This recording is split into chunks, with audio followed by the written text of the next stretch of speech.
大家好，我係註冊中醫師梁秋容。今日想同大家講下小朋友咳嘅話題。好多媽媽都會問我㗎，小朋友咳咗好耐都唔好，有啲乜嘢嘅湯水食療咧可以俾佢哋試下咧？咁其中一種咧最多媽媽問嘅就係猴棗散啦。猴棗散本身可以豁痰定驚、清熱解毒，針對一啲肺熱引起嘅咳嗽、痰多或者係瞓得唔好嘅情況嘅。另外一種咧，好多媽媽都有問嘅就係龍脷葉，無論係乾品定係鮮品嘅龍脷葉，都係可以清熱潤肺、化痰止咳，針對一啲肺燥引起嘅咳啦、喉嚨痛、冇聲或者係便秘嘅情況嘅。至於另一種川貝母，相信好多媽媽都有聽過。川貝母同龍脷葉一樣，都係可以清熱潤肺、化痰止咳。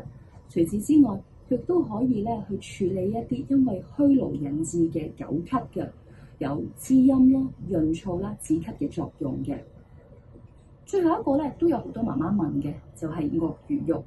本身鱷魚肉咧係可以補肺健脾、止咳定喘，針對一啲因為虛引致嘅咳啦、喘啦、喉嚨唔舒服咧都好有幫助嘅喎。